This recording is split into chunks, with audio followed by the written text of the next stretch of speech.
멈추세요. 칼륨 영양제를 하나 더 드시기 전에 제가 지금부터 말씀드릴 내용을 들어주셔야 합니다. 저는 박수민 박사입니다. 올해 73이고 지난 23년간 서울에서 대사건강과 미네랄 흡수를 전문으로 진료해 왔습니다. 오늘 제가 알려드릴 내용은 아마 화가 나실 겁니다. 그동안 돈을 낭비하고 계셨습니다. 더 심각한 건 몸에 해를 끼치고 계실 수도 있다는 겁니다. 지난달 68살 여성분이 강남에 있는 제 병원에 오셨습니다. 이 씨는 4년 동안 칼륨 영양제를 드셔왔습니다. 4년이요. 매달 프리미엄, 칼륨 알약에 30만 원 이상을 쓰셨습니다. 그런데도 근육 경련이 너무 심해서 밤에 비명을 지르며 깨어나곤 하셨습니다.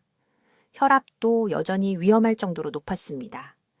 세포 내 칼륨 수치를 검사했을 때 뭘 발견했는지 아십니까? 거의 아무것도 없었습니다. 칼륨이 한쪽으로 들어가서 바로 다른 쪽으로 빠져나가고 있었던 겁니다. 비싼 영양제를 변기에 흘려보내는 동안 세포는 굶주리고 있었습니다. 지금 당장 제가 부탁드린 대로 해보세요. 엄지손가락으로 종아리 근육을 눌러보세요. 3초간 세게 누르세요. 아프신가요? 밤에 갑자기 다리에 쥐가 나시나요? 8시간을 자도 피곤하신가요? 이건 정상적인 노화 증상이 아닙니다. 아무리 많은 칼륨을 드셔도 세포가 칼륨을 흡수하지 못하고 있다는 경고 신호입니다. 제약회사들이 절대 말하지 않는 게 있습니다. 일반 영양제의 칼륨 흡수율은 15%도 안 됩니다. 15%요.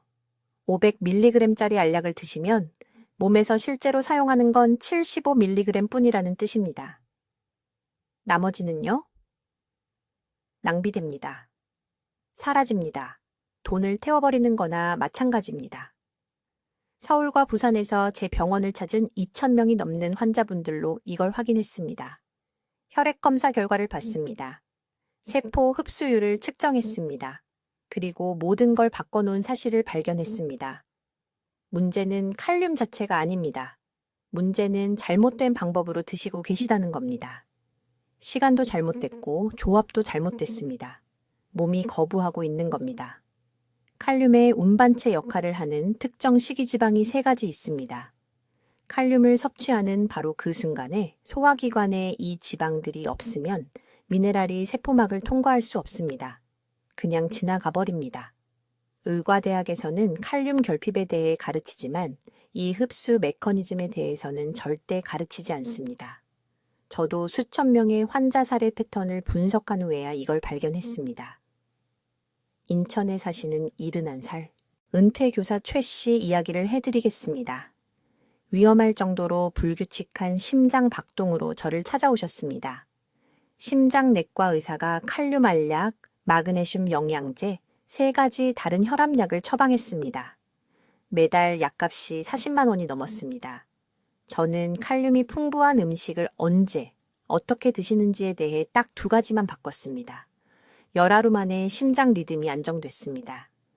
5주 만에 의사가 약을 2가지나 줄였습니다. 영양제 비용이 70%나 줄었습니다. 이건 기적이 아닙니다. 일반 음식에서 영양소를 흡수하는 방법을 사람들에게 가르치면 돈이 안 되기 때문에 무시되어 온 기본 생리학입니다. 영양제 산업은 매년 140조 원을 벌어들입니다. 여러분 몸이 사용하지도 못하는 알약을 팔아서 말이죠. 앞으로 몇 분 동안 왜 칼륨 영양제가 효과가 없는지 정확히 보여드리겠습니다. 칼륨이 세포로 들어가는 걸 막는 3가지 일상 습관을 밝히겠습니다. 그리고 이미 부엌에 있는 음식을 사용해서 흡수를 극대화하는 정확한 방법을 알려드리겠습니다. 이 정보로 수백만 원을 아끼실 수 있습니다. 더 중요한 건 생명을 구할 수도 있다는 겁니다. 하지만 먼저 지금 이 순간 여러분 몸속에서 일어나고 있는 조용한 재앙을 이해하셔야 합니다. 지금 칼륨 영양제를 드시고 계신가요? 그럼 멈추세요. 병을 내려놓고 제가 지금부터 말씀드릴 내용을 들어주세요. 저는 박수민 박사입니다. 23년간 서울에서 대사의학을 진료해 왔습니다. 미네랄 결핍 장애를 앓는 8,000명이 넘는 환자를 치료했습니다. 그리고 아마 화나실 이야기를 해드려야 할 것 같습니다. 매일 아침 드시는 그 칼륨 영양제요? 몸이 그중 거의 80%를 버리고 있습니다. 말 그대로 돈을 변기에 흘려보내고 계신 겁니다. 한 가지 분명히 해두겠습니다. 이건 칼륨을 더 많이 드시라는 게 아닙니다. 흡수에 관한 겁니다. 1000mg의 칼륨을 드셔도 잘못된 방법으로 드시면 세포는 200mg만 흡수합니다. 나머지 800mg은 소화기관을 완전히 사용되지 않은 채로 그냥 통과합니다. 영양제 회사들은 이걸 압니다. 하지만 절대 말하지 않습니다. 효과 없는 알약을 계속 더 많이 사주시면 이익이 되니까요.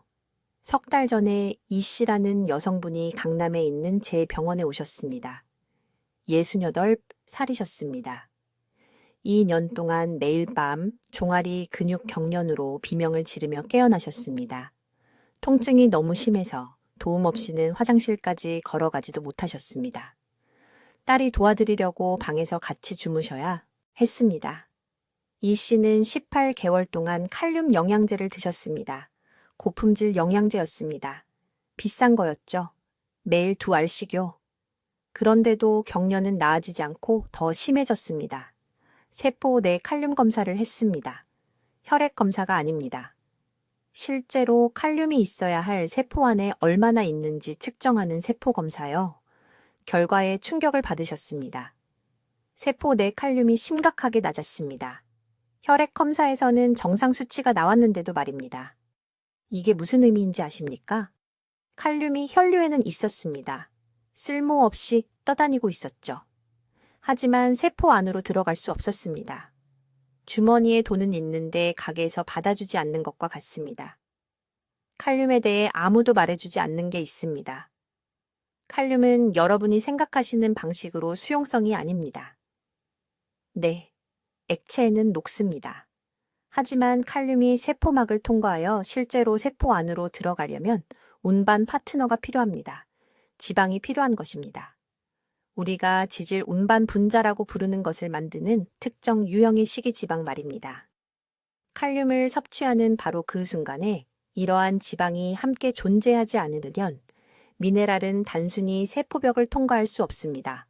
밖에 머물러 있게 됩니다. 순환하다가 신장이 걸러내고 소변으로 배출됩니다. 완전히 낭비되는 것입니다. 이것이 바로 몇 달 동안 칼륨 알약을 먹어도 여전히 근육 경련이 생기는 이유입니다. 여전히 불규칙한 심장 박동이 있고 여전히 고혈압이 있는 것입니다. 칼륨이 목적지에 도달하지 못하기 때문입니다. 영양제 회사들은 칼륨을 알약이나 캡슐에 다른 것 없이 넣습니다. 운반 지방도 없고 흡수 촉진제도 없습니다. 그저 신체가 효과적으로 사용할 수 없는 고립된 칼륨만 들어 있습니다.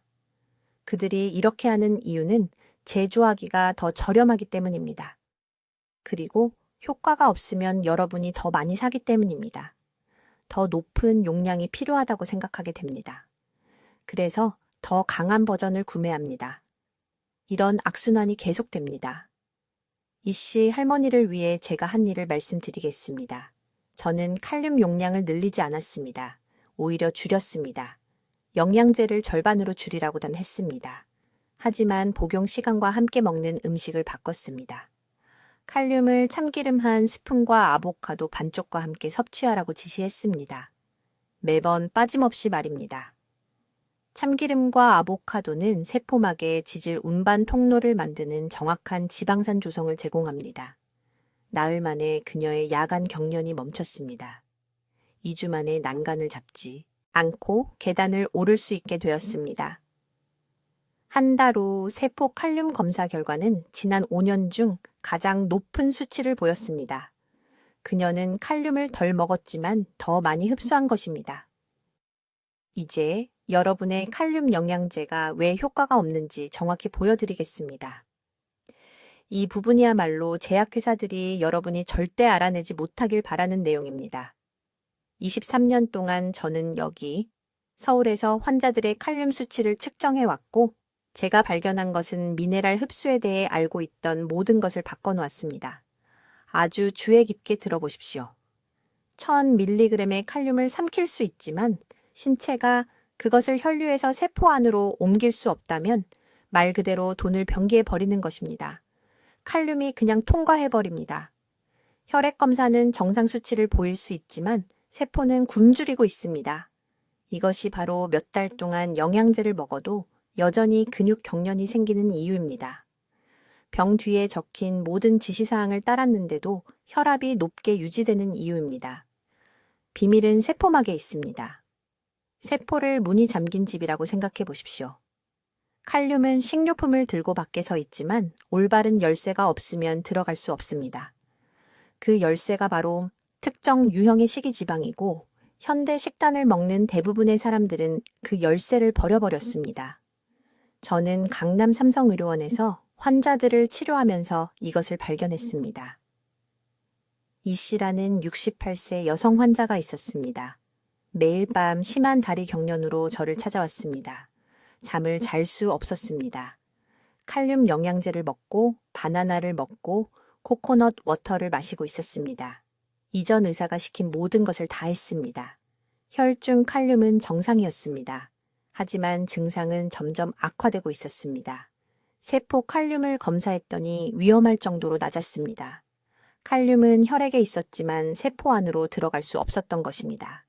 저는 그녀에게 간단한 질문 하나를 좀 했습니다. 어떤 기름으로 요리하세요? 식용유라고 했습니다. 즉시 중단하라고 했습니다. 참기름이나 들기름으로 바꾸라고 했습니다. 일주일 만에 경련이 사라졌습니다. 줄어든 게 아닙니다. 완전히 없어진 것입니다. 2주 후 세포 칼륨을 다시 검사했습니다. 40% 증가했습니다. 그녀는 수년 만에 처음으로 미네랄을 흡수하고 있었습니다. 여러분이 이해해야 할 것은 이것입니다. 세포막은 지방으로 만들어져 있습니다. 잘못된 종류의 지방, 특히 정제된 식용유와 마가린을 먹으면 세포막이 딱딱하고 유연성이 없어집니다. 칼륨이 들어갈 수 있는 통로가 막힙니다. 얼마나 많은 칼륨을 섭취하든 상관없습니다. 문이 잠겨 있는 것입니다. 하지만 올바른 지방을 먹으면 참기름, 올리브유, 생선의 오메가3, 지방 같은 전통적인 지방을 먹으면 세포막이 다시 부드럽고 투과성이 생깁니다. 칼륨 통로가 열립니다. 갑자기 먹은 칼륨이 실제로 근육, 심장, 신경에 도달하게 됩니다. 두 번째 중요한 실수는 타이밍입니다. 대부분의 사람들이 아침에 공복에 칼륨 영양제를 먹습니다. 이것은 완전히 잘못된 것입니다. 칼륨은 효율적으로 흡수되려면 지방이 필요합니다. 단독으로 먹으면 신체는 그것을 노폐물로 취급합니다. 칼륨은 건강한 지방이 포함된 식사와 함께 먹어야 합니다. 참기름 한 스푼, 고등어 한 토막, 제대로 된 기름으로 요리한 두부 같은 것 말입니다. 부산에서 온 최 씨라는 다른 환자가 있었습니다. 72세였습니다. 15년간 고혈압이 있었습니다. 매일 아침 식사 전에 비싼 칼륨 영양제를 먹고 있었습니다. 개선이 없었습니다. 저는 그에게 말했습니다. 단독으로 먹지 마세요. 식사와 함께 드세요. 매일 밥에 함께 2스푼을 추가하세요. 3주 만에 그의 혈압이 150에 90에서 130에 80으로 떨어졌습니다. 그의 심장 전문의는 충격을 받았습니다. 최 씨는 돈을 덜 쓰고 10년간의 비싼 약보다 더 나은 결과를 얻었습니다. 세 번째 요소는 마그네슘입니다. 칼륨과 마그네슘은 파트너처럼 함께 작용합니다. 마그네슘이 충분하지 않으면 세포가 칼륨을 붙잡고 있을 수 없습니다. 다시 밖으로 새어나갑니다. 두 미네랄이 모두 필요하고 함께 지방과 함께 섭취해야 합니다. 이것이 바로 전통 한식이 완벽하게 작동하는 이유입니다. 깨는 마그네슘과 건강한 지방을 제공합니다. 미역은 칼륨을 제공합니다. 생선은 오메가3 지방을 제공합니다. 세포가 이러한 미네랄을 실제로 흡수하는 데 필요한 모든 것입니다. 신체가 거부하는 영양제에 돈을 낭비하지 마십시오. 먼저 세포막을 고치십시오. 그러면 먹는 칼륨이 마침내 제 역할을 할 것입니다. 이제 지금 당장 칼륨이 세포로 들어가는 것을 막고 있는 3가지 조용한 살인자를 밝혀드리겠습니다. 주의 깊게 들으십시오. 왜냐하면 매일 바나나를 드시더라도 심지어 비싼 영양제를 드시더라도 이 3가지 실수를 하시면 칼륨이 아무 효과도 내지 못한 채 몸을 그냥 통과해버립니다. 몇 시간 안에 소변으로 배출되어 완전히 낭비되는 것입니다. 첫 번째 방해 요인은 제 환자분들의 90%가 잘못하고 계셨던 것입니다. 빈속에 칼륨을 드시고 계셨는데 주로 아침에 일어나자마자 드셨습니다. 왜 이것이 문제일까요? 칼륨은 물과 다르기 때문입니다. 특정 식이지방이 있어야만 세포로 흡수될 수 있습니다. 칼륨만 단독으로 드시면 장벽이 효율적으로 운반할 수 없습니다. 흡수율이 20% 이하로 떨어집니다. 즉, 빈속에 500mg 칼륨 영양제를 드시면 몸에서는 약 100mg만 사용합니다. 나머지 400mg는요? 그냥 배출됩니다. 돈을 변기에 버리는 셈입니다. 저는 강남구에 사시는 이씨 환자분을 통해 이것을 발견했습니다. 밤에 심한 다리 경련으로 비명을 지르며 깨어난다고 제 병원에 오셨습니다. 8개월 동안 칼륨 영양제를 열심히 드셨는데도 전혀 나아지지 않았다고 하셨습니다. 정확히 언제 드시냐고 여쭤보니 매일 아침 6시에 일어나자마자 아침 식사 전에 드신다고 하셨습니다. 저는 단 한 가지만 바꿨습니다. 똑같은 영양제를 건강한 지방이 포함된 식사도 30분 뒤에 드시라고 했습니다. 4일 만에 경련이 완전히 사라졌습니다. 단 4일 만에요. 같은 영양제, 다른 시간, 다른 결과였습니다. 두 번째 방해 요인은 과도한 나트륨 섭취인데 여러분이 생각하는 그 출처가 아닙니다. 짠 과자가 나쁘다는 건 누구나 압니다. 하지만 한국 주방에 숨어있는 진짜 범인은 발효 장류 제품과 가공 곡물입니다. 일반 사람들은 자신도 모르게 매일 4000mg의 나트륨을 섭취합니다. 몸속에서 어떤 일이 일어나는지 말씀드리겠습니다. 나트륨과 칼륨은 시소처럼 작동합니다. 나트륨이 체내에 넘치면 경쟁적 억제라는 과정을 통해 칼륨을 세포 밖으로 밀어냅니다. 그러면 신장이 균형을 맞추기 위해 이 칼륨을 배출합니다. 칼륨이 풍부한 음식을 아무리 많이 드셔도 숨어있는 나트륨으로 세포를 익사시키고 있다면 이길 수 없는 싸움을 하고 계신 겁니다. 부산에 사시는 68세 초혜 씨 환자분이 계셨는데 혈압약 효과가 없어졌습니다. 담당 의사는 용량을 늘리려고 했습니다. 하지만 제가 식단 일지를 살펴보니 인스턴트 국물 믹스를 매일 2번씩 드시고 계셨는데 칼로리가 낮아서 괜찮다고 생각하셨던 겁니다. 그 국물 믹스는 한 번 먹을 때마다 1800mg의 나트륨이 들어있었습니다. 인스턴트 국물을 끊고 집에서 만든 채소 육수로 바꾸게 했습니다. 3주 만에 혈압이 20포인트 떨어졌는데 다른 건 아무것도 바꾸지 않았습니다. 약도 운동도 그대로 숨어있던 나트륨 방해의 요인만 없앴을 뿐입니다. 세 번째 방해 요인이 가장 위험한데 눈에 보이지 않기 때문입니다. 만성 스트레스는 어떤 식단 실수보다 빠르게 세포의 칼륨을 고갈시킵니다. 스트레스를 받으면 몸에서 코르티솔이 분비됩니다.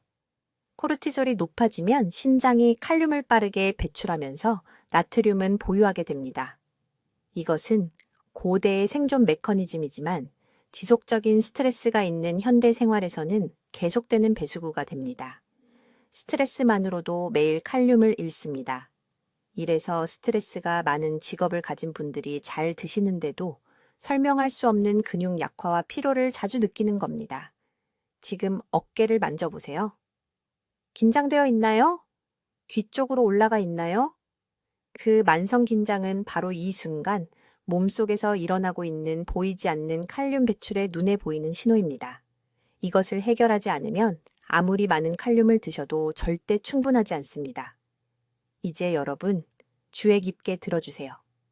이것이 말 그대로 매일 여러분의 돈을 변기에 버리고 있는 네 번째 큰 실수입니다. 잘못된 시간에 잘못된 음식과 함께 칼륨을 드시고 계시는데 저는 서울에 제 병원에 와서 자기 영양제가 불량품이라고 확신했던 수천 명의 환자들의 건강이 이 실수로 망가지는 걸 봤습니다. 한 가지를 분명히 말씀드리겠습니다. 칼륨은 혼자서는 세포에 들어갈 수 없습니다. 운반체가 필요합니다. 칼륨을 섭취하는 정확한 순간에 소화계에 적절한 식이 지방이 없으면 몸은 드신 것의 30%도 안 되게 흡수합니다. 나머지는요, 그냥 통과해서 4시간에서 6시간 안에 몸 밖으로 나갑니다. 말 그대로 소변으로 돈을 버리는 겁니다. 저는 3년 동안 강남역 근처 제 병원에서 873명의 환자 혈액 검사를 검토한 후 이 진실을 발견했습니다. 이 환자분들은 칼륨 영양제를 열심히 드셨습니다. 매일 아침마다 물 한 잔과 함께 빈속에 병에 적힌 지시대로 정확히.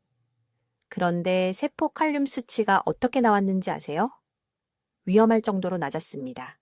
만성적으로 고갈되어 있었습니다. 어떤 환자분들은 5년 동안 영양제를 드셨는데도 세포는 여전히 굶주리고 있었습니다. 제약회사들은 절대 이걸 말하지 않습니다. 계속 알약을 더 사기를 원합니다. 더 많은 용량, 더 비싼 제재. 하지만 문제는 양이 아니었습니다. 방법이었습니다. 이걸 이해하셔야 합니다. 칼륨은 세포막을 효율적으로 통과하려면 지용성 운반이 필요한 미네랄입니다. 칼륨만 단독으로 드시면 장은 수동 확산을 통해서만 흡수할 수 있는데 이건 엄청나게 비효율적입니다. 하지만 특정 건강한 지방과 함께 칼륨을 섭취하면 몸은 미네랄을 세포 안으로 직접 호송하는 지질 운반체를 만듭니다. 흡수율이 30%에서 75% 이상으로 뛰어오릅니다. 제 환자분들에게 모든 것을 바꾼 정확한 방법을 알려드리겠습니다. 아침에 일어나자마자 빈속에 칼륨 드시는 건 잊으세요. 그게 최악의 시간입니다. 대신 최소 한 큰술의 건강한 지방이 포함된 식사를 하신 후 30분 이내에 칼륨 영양제를 드시거나 칼륨이 풍부한 음식을 드셔야 합니다. 아무 지방이나가 아닙니다. 올리브 오일, 아보카도 또는 고등어나 연어 같은 기름진 생선이어야 합니다. 서울 송파구에 사시는 68세 이씨 환자분이 심한 근육, 매일 밤 쥐가 났습니다. 종아리 통증 때문에 비명을 지르며 깨지 않고는 2시간 이상 잠을 잘 수 없었습니다. 2년 동안 매일 아침 400mg의 칼륨을 복용해 왔지만 나아지지 않았습니다. 저는 단 한 가지만 바꿨습니다. 아침에 칼륨 복용을 중단하라고 했습니다. 대신 점심 식사 때 아보카도 반쪽을 먹고 바로 중간 크기 바나나 1개를 먹으라고 했습니다. 9일 만에 밤에 쥐가 나는 증상이 완전히 사라졌습니다. 3주 만에 영양제 복용량을 절반으로 줄였고 혈액 검사 결과 세포 내 칼륨 수치가 그 어느 때보다 좋아졌습니다. 두 번째로 중요한 타이밍 요소는 이것입니다. 절대로, 정말 절대로 칼륨을 칼슘이 풍부한 음식과 동시에 섭취하지 마십시오. 칼슘과 칼륨은 장에서 같은 흡수 통로를 놓고 경쟁합니다. 우유를 마시거나 치즈를 먹고 2시간 이내에 칼륨을 섭취하면 칼슘이 이깁니다. 칼륨은 집니다. 거의 흡수되지 않습니다. 여러분 중 몇 분이나 아침에 요구르트를 먹고 바로 칼륨 영양제를 드시나요? 당장 중단하십시오. 알약을 그냥 버리는 겁니다. 최소 3시간 강역을 두십시오. 이건 복잡하지 않습니다. 하지만 아무도 이 정보를 알려주지 않습니다. 제품 판매량이 줄어들기 때문입니다. 내일 아침부터 실천할 행동 계획입니다. 평소대로 아침 식사를 하십시오. 30분 기다리십시오. 그런 다음 중간 크기 고구마 1개에 올리브 오일 1스푼을 뿌려 드십시오. 이 조합만으로도 흡수율이 높은 칼륨 540mg을 섭취할 수 있습니다. 이번에는 세포가 실제로 받아들일 것입니다. 일주일 동안 매일 이렇게 하고 몸의 변화에 주목하십시오. 그 차이에 놀라실 겁니다. 이제 아주 주의 깊게 들으십시오. 대부분의 분들이 칼륨과 관련해 가장 큰 실수를 하는 부분이고 매달 실제로 돈을 낭비하고 있는 부분이기 때문입니다. 제약회사들이 여러분이 이해하길 원치 않는 조합 규칙에 대해 말씀드리겠습니다. 서울에 있는 제 병원에서 23년 동안 환자들이 칼륨 영양제에 수십만 원을 쓰면서도 혈액 검사 결과는 매달 똑같이 낮은 수치를 보이는 것을 지켜봤습니다. 환자들은 혼란스럽고 좌절한 채로 돌아와 왜 아무것도 변하지 않는지 물어봤습니다. 그리고 제가 연구를 통해 마침내 발견한 답은 저조차도 놀라게 했습니다. 칼륨 흡수는 얼마나 많이 섭취하느냐의 문제가 아닙니다. 무엇과 함께 먹느냐의 문제입니다. 장세포에는 문이 있습니다. 올바른 열쇠로만 열리는 문이라고 생각하십시오. 칼륨은 혼자서는 그 문을 통과할 수 없습니다. 특정 운반체가 필요한데 그 운반체는 중세 중성지방이라는 식이 지방입니다. 칼륨과 정확히 같은 시간에 소화기관에 이 지방이 없으면 미네랄의 최대 78%가 전혀 사용되지 않은 채 몸을 통과해버립니다. 말 그대로 돈을 변기해버리는 겁니다. 정확한 숫자로 명확하게 설명하겠습니다. 빈속에 칼륨 영양제를 먹으면 흡수율이 약 22%로 떨어집니다. 하지만 같은 칼륨을 코코넛 오일 한 스푼이나 아보카도 반쪽과 함께 섭취하면 흡수율이 91%로 뛰어오릅니다. 이것은 이론이 아닙니다. 서울대학교 병원에서 수천 건의 임상 관찰을 통해 제 환자들로부터 측정한 데이터입니다. 두 번째로 중요한 실수는 타이밍입니다. 이것은 거의 모든 사람에게 영향을 미칩니다. 우리 몸에는 미네랄 흡수의 자연스러운 리듬이 있습니다. 오전 6시에서 9시 사이에 장의 문이 활짝 열립니다. 코르티솔 수치가 상승하고 소화효소가 최고 활성도에 이르며 세포 펌프가 영양소 흡수 준비를 마칩니다. 이것이 칼륨의 황금 시간입니다. 하지만 대부분의 분들은 저녁 식사 때 영양제를 복용합니다. 소화기관이 하루 종일 음식을 처리하느라 이미 지쳐 있을 때 말입니다. 문 닫은 은행에 돈을 입금하려는 것과 같습니다. 내일 아침부터 정확히 해야 할 일입니다. 일어난 후 30분 이내에 칼륨이 풍부한 음식이나 영양제를 드십시오. 즉시 이 세 가지 지방 공급원 중 하나와 함께 드십시오. 엑스트라 버진 올리브 오일 한 스푼, 껍질째 먹는 배 반쪽 또는 간 잠가에 2스푼을 따뜻한 물에 섞어서 드십시오. 이 조합은 같은 15분 내에 이루어져야 합니다. 이것은 융통성이 없습니다. 화학 경로는 짧은 시간 동안만 열려 있습니다. 하지만 거의 아무도 말하지 않는 세 번째 요소가 있습니다. 이것이 칼륨이 실제로 세포에 들어가는지 아니면 혈액에서 쓸모없이 떠다니는지를 결정하는 요소입니다. 특정 비율로 마그네슘이 있어야 합니다.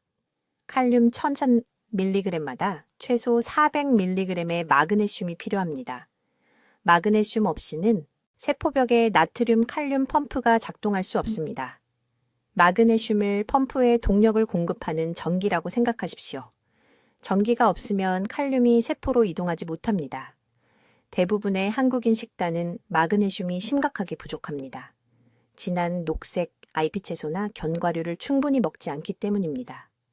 대부분 하루 3번 드시는 흰쌀밥에는 마그네슘이 거의 없습니다. 그래서 혈액 칼륨 수치는 정상인데도 심한 근육 경련과 고혈압이 있는 환자들을 보는 것입니다. 칼륨이 혈액에 떠다니지만 필요한 근육세포로 들어가지 못하는 겁니다. 해결책은 간단하고 저렴합니다. 매일 아침 칼륨과 지방 조합과 함께 정확히 30g의 구운 김이나 생 아몬드 한 줌을 추가하십시오. 이것이 세포에 필요한 마그네슘 비율을 제공합니다. 4일 이내에 대부분의 환자들이 밤에 다리에 쥐가 나는 증상이 완전히 사라졌다고 보고합니다. 2주 이내에 혈압 수치가 떨어지기 시작합니다. 이것은 마법이 아닙니다. 영양제 업계가 더 많은 제품을 팔기 위해 의도적으로 복잡하게 만든 기본적인 세포 생물학입니다. 이제 칼륨이 세포에 들어가는 것을 조용히 막고 있는 3가지 일상 습관에 대해 말씀드리겠습니다. 이것은 절대적으로 중요합니다. 올바른 음식을 먹고 비싼 영양제를 복용할 수 있지만 이 3가지 실수를 하고 있다면 그 칼륨은 몸을 그대로 통과해서 소변으로 배출됩니다. 말 그대로 돈을 변기에 버리고 있는 것입니다. 칼륨 흡수를 방해하는 첫 번째 습관은 식사할 때 찬물을 마시는 것입니다. 잘 들으세요. 칼륨이 풍부한 음식을 먹으면서 얼음물이나 아주 찬 음료를 마시면 소화기관 내부에 재앙을 만드는 것입니다. 차가운 온도는 위 내벽의 혈관을 수축시킵니다. 이것은 소화효소 생성을 최대 40%까지 감소시킵니다. 적절한 효소가 없으면 몸은 칼륨을 함유한 음식 구조를 분해할 수 없습니다. 미네랄은 음식 입자 안에 갇힌 채로 그대로 통과해 버립니다. 제 환자 중에 서울 강남구에 사시는 74세 초의 여사님이 계셨습니다. 매일 밤 심한 다리 경련으로 병원에 오셨습니다. 바나나, 고구마, 시금치 등 칼륨이 풍부한 음식을 다 먹고 있다고 하셨습니다. 하지만 아무것도 변하지 않았습니다. 음료 습관에 대해 물어봤을 때 식사할 때 항상 곁에 얼음물을 두고 마신다고 하셨습니다. 즐겨서 그렇게 하신다고요? 저는 즉시 말씀드렸습니다. 이 습관을 지금 당장 멈추세요. 상곤의 물이나 따뜻한 차로 바꾸세요. 일주일 만에 밤에 오는 경련이 60% 줄었습니다. 3주 만에 완전히 사라졌습니다. 똑같은 식단인데 식사 때 마시는 음료의 온도만 바꾼 것입니다. 칼륨 흡수를 막는 두 번째 습관은 잘못된 시간에 칼슘 보충제를 복용하는 것입니다. 칼슘은 뼈에 중요합니다. 복용을 중단하라는 것이 아닙니다. 하지만 칼슘과 칼륨은 장에서 같은 흡수 경로를 놓고 경쟁합니다. 아침 식사와 함께 칼슘 보충제를 먹고 그 아침 식사에 칼륨이 풍부한 음식이 들어있다면 어떤 미네랄이 이길까요? 칼슘이 칼륨을 밀어냅니다. 몸은 칼슘을 흡수하고 칼륨을 버립니다. 이것을 저는 장 속에서 일어나는 영양소 전쟁이라고 부릅니다. 해결책은 간단하지만 대부분의 의사들은 이것을 알려주지 않습니다. 칼슘 보충제는 칼륨이 풍부한 식사로부터 최소 4시간 떨어뜨려서 복용하세요. 아침 7시에 칼륨이 많은 아침을 먹는다면 11시 이후에 칼슘을 드세요. 저녁에 칼륨 음식을 먹는다면 자기 전에 칼슘을 드세요. 이 간단한 시간 조정만으로 제 환자들의 칼륨 수치가 평균 32% 증가했습니다. 다른 것은 아무것도 바꾸지 않았습니다. 세 번째 습관이 가장 위험하며 60세 이상의 거의 모든 분들이 이것을 잘못하고 있습니다. 적절한 칼륨 복용 시간 없이 이뇨제를 사용하는 것입니다. 많은 분들이 소변을 더 자주 보게 만드는 혈압약을 복용하고 있습니다. 이것을 이뇨제 또는 물약이라고 부릅니다.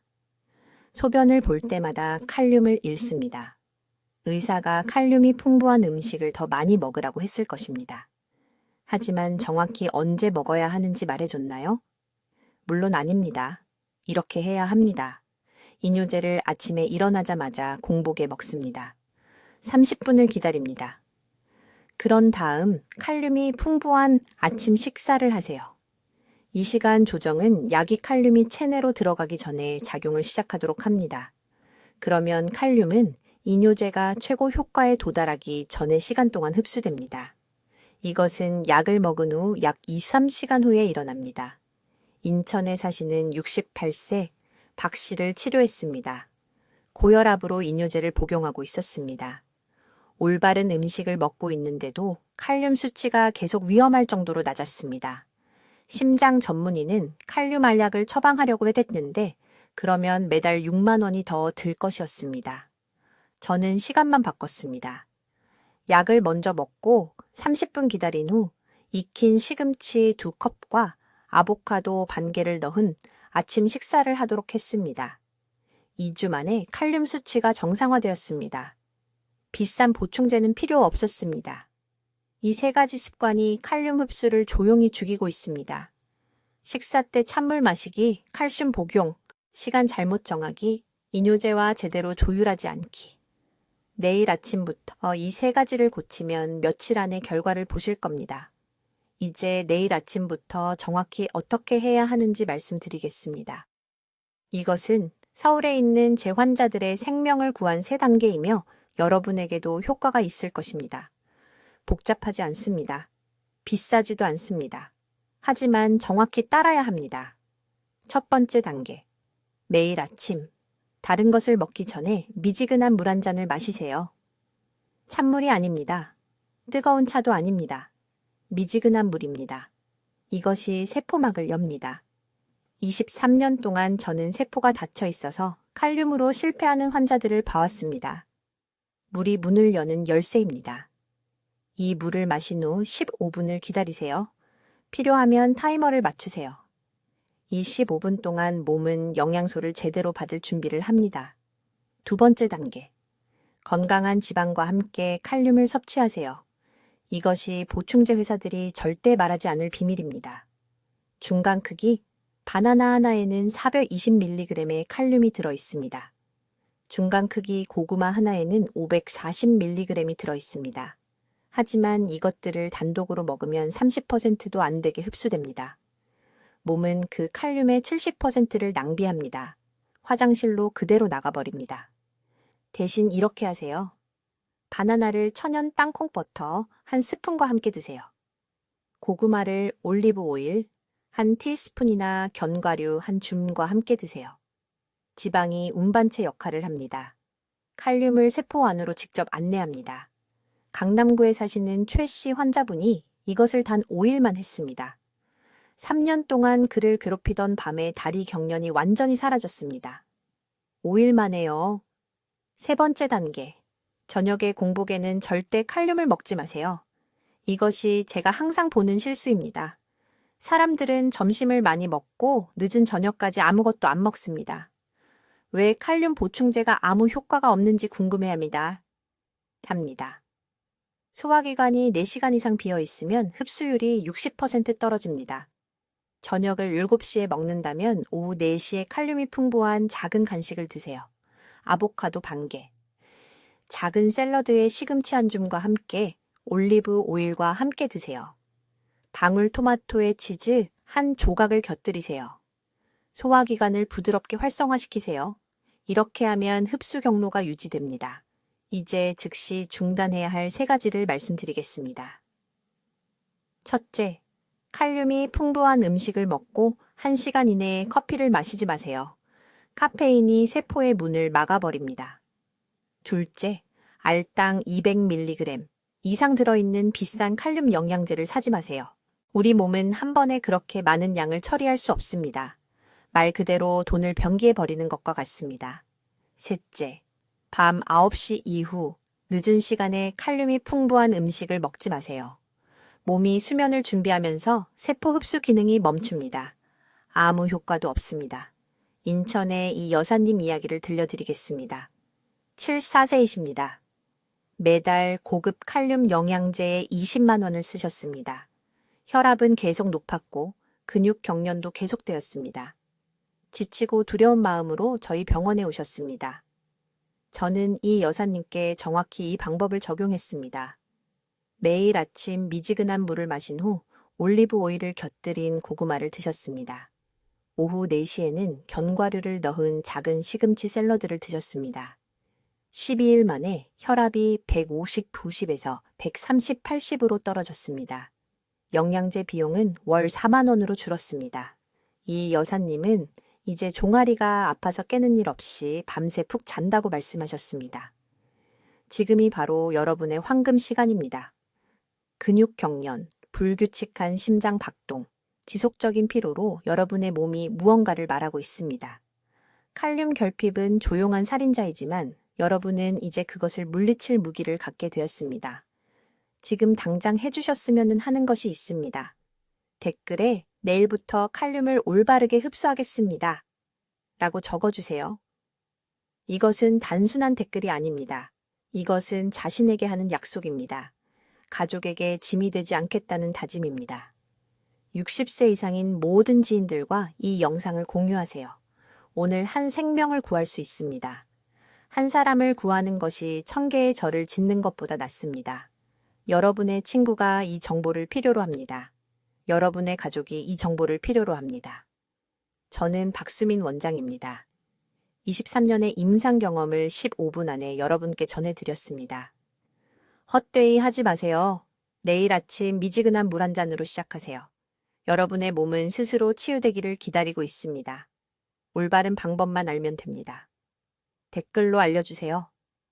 흡수를 높이기 위해 내일부터 칼륨과 함께 어떤 일상 음식을 조합하실 건가요? 여러분의 계획이 궁금합니다.